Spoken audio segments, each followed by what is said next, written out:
اس کو چھوٹی سی مثال سے آپ یوں سمجھیں، ایک بندہ تندرست ہو،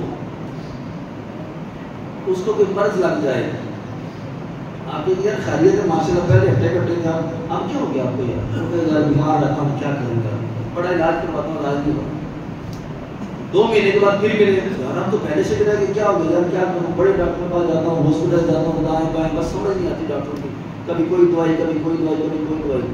اب چونکہ مرض کے مطابق اس کو دوائی نہیں ملی، مرض پوچھے دوائی کچھ کھائے، آخر کار ایک وقت آتا ہے وہ بندہ جناب علی کسی طبیب کے پاس جاتا ہے، وہ نمبر دکھاتا ہے، اس کا وہ علاج کرتا ہے، وہ چند دنوں میں بندہ پھر دوبارہ سے جاب ہونا شروع ہو جاتا ہے، پھر اسی بندے سے ملاقات ہے، ماشاء اللہ یار آج تو جناب چہرہ بڑا کھلا ہوا، خیریت ہے، آج تو بڑی صحت اچھی ماشاء اللہ، کس سے علاج یار شکر اللہ کا یار، ایک بندہ بڑا چنگا چاہتا تھا لگ گیا کہ انہیں دوائی دی تھی، اللہ شکر میں ٹھیک ہو گیا۔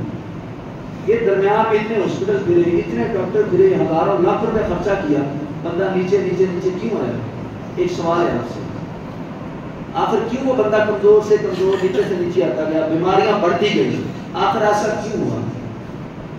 اس کو ڈاکٹر نہیں ملا، اس کو طبیب اس کے مرض کے مطابق نہیں ملا، اس کو دوائی اس کے مرض کے مطابق بولو نہیں ملی۔ جب اس کو اس کے مرض کے مطابق طبیب مل گیا، جب اس کو اس کے مرض کے مطابق اس کو حکیم مل گیا، اس کو دوائی مل گئی، اس کا چہرہ کھل اٹھا، اس کی صحت برقرار ہو گئی، وہ تندرست ہو گیا۔ بس یہی مثال آپ کے پاکستان کی ہے، پاکستان تو مل گیا، اس کو وہ طبیب آج تک نہیں ملا۔ دن بدن جو بھی طبیب آ رہے ہیں، وہ جو بھی میڈیسن استعمال کرتے ہیں، جو بھی نسخے استعمال کرتے ہیں، اس کو کمزور سے کمزور کرتے جا رہے ہیں۔ اس کا ایک ہی طبیب ہے اور اس کی ایک ہی دوائی ہے۔ طبیب کون ہے؟ وہ مدینے والی سرکار ہے۔ دوائی کون ہے؟ جس کو نظام مصطفیٰ کہا جاتا ہے۔ بس اس کا یہی علاج ہے۔ پاکستان بنانے کا مقصد بھی یہی تھا۔ اگر اس کو مقصد کو حاصل ہم نہیں کریں گے، اللہ کی عزت کی قسم ہے، ایڑیاں رگڑ رگڑ کے مر تو سکتے ہیں لیکن آپ کو سکون نہیں مل سکتا۔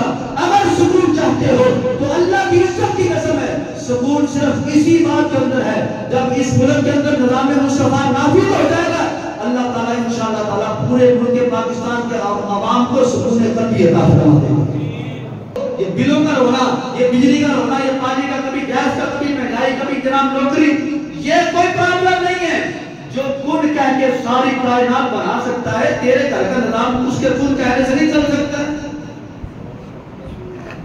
جو کن کہے ساری دنیا بن سکتی ہے، میرے تیرے گھر کا معاملہ اس کی بارگاہ میں کچھ نہیں ہے، لیکن وہ یہی چاہتا ہے میرے نام پہ بننے والے ملک میں میرے نبی کا نظام جب تک نہیں آئے گا تمہیں سکون نہیں مل سکتا ہے۔ اس لیے جو بھیڑیں ریور سے علیحدہ ہو جاتی ہے نا، وہ قتل بھی ہو جاتی ہے، پکڑی بھی جاتی ہے، درندے کھا جاتے ہیں ان کو گھر بھی نہیں ملتا ہے، ان کو سکون بھی نہیں ملتا ہے، ان کو روٹی بھی نہیں ملتی ہے، ان کو پانی بھی نہیں ملتا ہے۔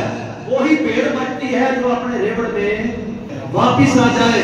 تو میں یہ کہتا ہوں بھیڑ بکریوں کی طرح اس نظام مصطفیٰ سے منہ نہ پھیرے، اس دین سے باہر نہ نکلے۔ آپ جتنی مرضی دوڑ لگائیں، جو مرضی ہو جائے، قتل ہو جائیں گے، مارے جائیں گے، بھوک پیاس کی شدت تمہیں ہلاک کر دے گی، سکون نہیں مل سکتا ہے۔ سکون تب ہی ملے گا جب سب کا قبلہ مدینہ الرسول ہوگا، جب سب کا قبلہ نظام مصطفیٰ ہوگا۔